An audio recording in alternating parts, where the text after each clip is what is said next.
Non, ce titre n'est pas une blague. Oui, je suis sérieux. Oui, il est possible que Call of Duty 2017 ait été teasé. C'est juste possible, et comme vous le savez sur ma chaîne, on fait beaucoup de spéculations, et j'aime faire des spéculations, j'aime deviner ce qui va se passer, on le fait tous ensemble. Qu'est-ce que sera le Call of Duty de 2017? Vous allez me dire, yo Ghost, enfin, je veux dire, le Call of Duty de 2016 n'a pas été annoncé, il sort dans un an et demi, Call of Duty 2017, pourquoi tu fais ça?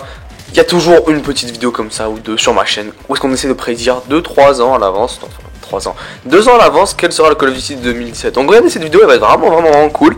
Donc je me baladais sur Twitter, je commence à penser un petit peu à Sledgehammer, à leur échec qui est à mes yeux Advance Warfare. Parce que pour moi Advance Warfare, honnêtement, c'est une super idée, parce que pour moi, ok, le jeu je l'aime pas, ok, le jeu est horrible, ok, mais j'ai réalisé que Sledgehammer ont fait un effort parce qu'ils sont allés créer toute une innovation, et c'est honnêtement ce que j'adore de ce studio, bien que je déteste Advance Warfare, ils ont créé de l'innovation, ils sont venus et ils sont partis et ils ont créé quelque chose de nouveau dans Call of Duty. Même si ça a été un échec, je suis sûr et je le sais que pour Call of Duty de 2017, enfin j'espère, ils vont revenir avec de l'innovation eux-mêmes et faire quelque chose de différent qu'on n'a pas vu sur Call of Duty, dans le sens parce que je parle pas d'un autre jeu futuriste à la con où est-ce qu'ils vont nous sortir encore plein de trucs où est-ce qu'on pourra voler, se téléporter, toutes ces conneries stupides qui pour moi n'ont pas de place dans un Call of Duty, mais je parle bien d'un jeu de guerre mondiale, donc un World at War 2 par exemple, basé sur la guerre mondiale, avec toute une innovation. Ce que vous devez garder en tête, c'est que le dernier jeu de guerre mondiale de Call of Duty, c'est World at War en 2007, 2 ans après ou 1 an après la sortie des Next Gen, donc Xbox 360 et PS3 Next Gen à cette époque là. Ce qui veut dire qu'on n'a pas eu de jeu futuriste sur les PS4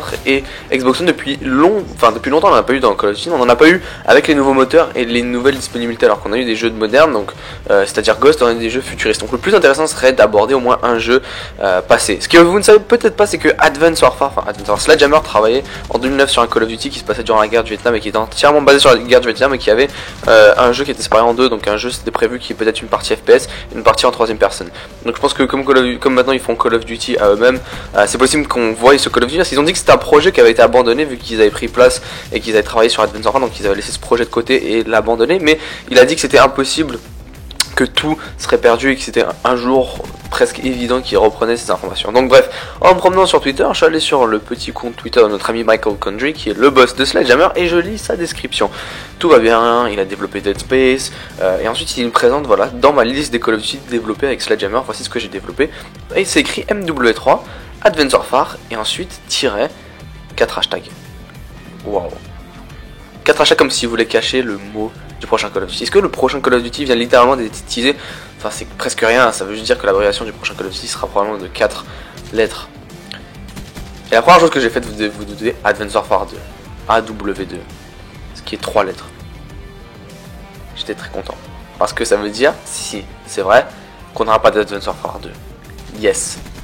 Bon, ni MW4 de la part de Sledgehammer, on sait jamais. Mais ça veut dire qu'on aura un jeu à 4 lettres dans l'abréviation. Soyez intelligent 2 secondes. World at War 2, voilà. C'est la première des choses à laquelle je suis venu à ma tête. WAW2 4. Littéralement. Voilà, c'est littéralement ce que je pense. Et je pense que Sledgehammer peut le faire, honnêtement. Infinity Ward, je les vois plus rester dans leur délire de guerre moderne. Vraiment, même s'il y a un Space Warfare qui semble arriver. Mais franchement, je pense que c'est pas impossible. Vraiment, honnêtement, Sledgehammer, ils viennent, ils prennent leur nouveauté et ils ont dit, eux, ils se démarquent, ils essaient de se démarquer, même si Advance Warfare c'est un échec. J'ai beaucoup d'espoir, c'était leur premier Call of Duty. J'ai beau dire qu'Advance Warfare c'est le pire des Call of Duty à mon avis, aimez-le si vous voulez, chacun nos opinions. J'ai beau dire qu'Advance Warfare est un big échec, à mes yeux, littéralement. Bah au moins ils sont avec de l'innovation, je pense qu'ils peuvent faire ça pour le prochain des Call of Duty qu'ils vont nous proposer. Voilà, votre avis dans l'espace des commentaires, j'espère que la vidéo vous aura plu. Petit pouce vert si c'est le cas. Je vous dis ciao les gars, je vous retrouve très prochainement pour d'autres vidéos. Peace.